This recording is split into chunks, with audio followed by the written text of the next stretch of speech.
If you've ever tried to tag the right Williams in a group chat, you already know there are a lot of Williams out there. But here's the twist. Most of them aren't branches off one giant family tree. The surname Williams didn't begin with a single legendary granddad. It's a mosaic. Thousands of small beginnings that converged into one spelling.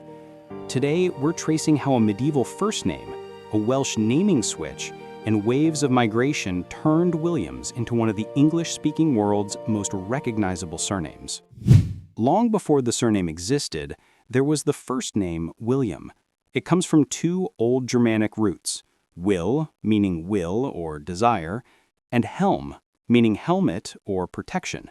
Put them together and you get the sense of someone walking through history with a shield on, resolute protector. French speakers shaped it into Gwilym, and the Normans carried it into England in 1066 with a certain overachiever you may have heard of, William the Conqueror. Conquest changes everything, especially baby names. In medieval England, William wasn't just popular, it was the name. You can almost hear the roll call. William? Half the romancers yes, and somewhere a young Will Shakespeare is already scribbling dialogue about mistaken identities. In the Middle Ages, surnames were flexible. You might be Hugh Williams because your father was William, but Hugh's son Robert could easily become Robert Roberts. That's the patronymic system in action, last names describing whose child you were. Over time, Europe settled into fixed hereditary surnames, and in that freeze frame, Williams stuck. The most dramatic shift, the one that mass-produced Williams, happened in Wales. Wales held on to patronymics longer than most of Europe, through the 15 and 1600s, and in a few places, even into the early 1800s. The Welsh used ap or ob, meaning son of, before the father's name, so Owen ap Gwilym literally meant Owen, son of William. As records standardized and English influence grew, the ap dropped away and a possessive s settled in. Owen ap Gwilym became Owen Williams, and his children kept it. Multiply that quiet change by thousands of Welsh families, and suddenly the landscape is full of Williams, each one a separate origin story that happened to choose the same door at the same time. The original ancestor of Williams isn't a person, it's a moment. The moment Wales traded ap for s. Fast forward a few centuries, and the name has gone truly global. In the United States, Williams ranks third, with about 1.6 million bearers. In the UK, it's also third, representing roughly 0.66% of the population, and about 380,000 people in England and Wales. In Australia, Williams sits at fourth, with around 1.93% of the population, and in New Zealand it reaches second. That's top 5 status across the Anglosphere. Zoom in, and patterns emerge. In Britain, Williams clusters in South Wales, historically Glamorgan, with the 1891 census showing about 14% of all Williams families there. Industrial cities with strong Welsh migration, Liverpool, Bristol, and Birmingham, are Williams heartlands too. In the United States, the single biggest state for Williams is Texas. There's also a deeper American story to tell. Roughly half of all people named Williams in the United States identify as African American. After the abolition of slavery, newly freed people had to navigate a world that had taken their names. Many adopted common English or Welsh surnames, sometimes the names of enslavers, sometimes widely recognized surnames like Smith, Johnson, and Williams. For millions of families, Williams isn't a pointer to medieval Wales. It's a symbol of resilience, reclamation, and new identity in the aftermath of profound disruption. A quick detour helps clear up confusion about famous Williams. Are we talking about William as a first name or Williams as a last name? Both matter, because the popularity of the first name helped seed the explosion of the surname. On the first name side, think William the Conqueror, who remade England; William Wallace, Scotland's rebel hero; William Caxton, who brought the printing press to England; William of Ockham, who gave us Occam's razor and the reminder to keep things simple; and William Shakespeare, who, if teachers are to be believed, also invented homework. On the surname side, you'll meet Serena and Venus Williams, tennis icons who redefined dominance; Ted Williams, baseball's purest swing; Robin Williams, who could move from comedy to heart in a single breath; John Williams, the composer behind the soundtracks to Star Wars, Jaws, and Harry Potter. Hank Williams, the aching soul of early country music. Roger Williams, who founded Rhode Island and championed religious freedom.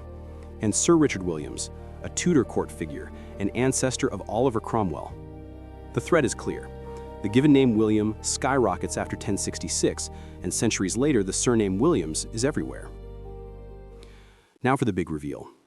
If millions share the surname Williams, do they share a single paternal ancestor? The answer is no. Genetic genealogy, especially Y-DNA testing, shows that men named Williams belong to a wide spectrum of paternal lineages.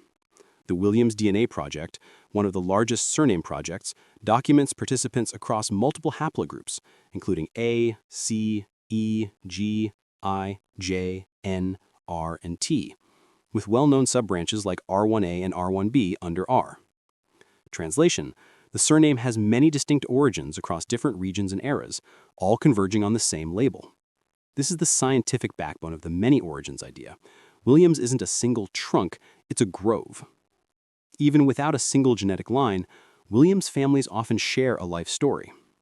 Early 20th century records show common occupations that paint a vivid picture of everyday work.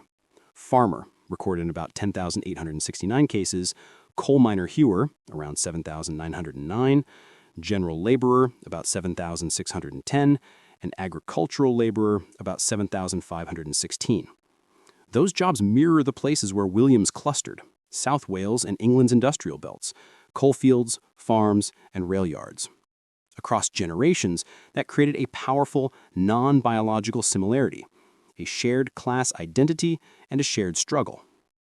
It's also worth addressing heraldry, because the internet loves a shiny coat of arms. Heraldry belongs to specific individuals and lineages, not to an entire surname. With a name as widespread and polyphyletic as Williams, there isn't one authentic crest for everyone. Think of heraldry as a personal story, not a global brand.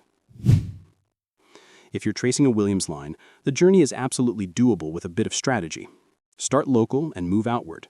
Secure birth, marriage, and death records, and pay attention to neighbors, witnesses, and church affiliations. Map the Welsh connection.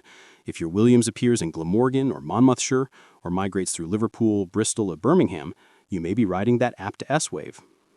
Track U.S. clusters. Texas is a major population center, and the Gulf Coast and industrial hubs are fruitful too. For African American lines, lean on Freedmen's Bureau archives, U.S. colored troops records, and community histories. Use Y-DNA to sort branches. Placing your Williams line into a haplogroup cluster can confirm or correct paper trails. And beware surname lookalikes. William can yield Williams, but nearby in the records you'll also see Willis, Williamson, and Mac William. Don't accidentally fold in the cousins. In the end, Williams is more than etymology. It's a story about language evolving, about conquest reshaping society, about Wales transforming names, and about the global movement of people. In America, it carries a memory of slavery, freedom, and self-definition. In sport and culture, it sits atop podiums and marquees. In DNA, it refuses to be just one thing. If your name is Williams, your family story doesn't narrow to a single ancestor, it widens to 1,000 beginnings that meet in the present. The surname Williams is a microcosm of human history, how we name, move, work, adapt, and endure. It isn't one lineage, it's a chorus, and that, in its own way, is a truer kind of kinship. This is History of Families. If this episode helped you see your name in a new light, tap like, subscribe for more, and share it with the Williams in your life. Statistically, there's at least one in your phone right now.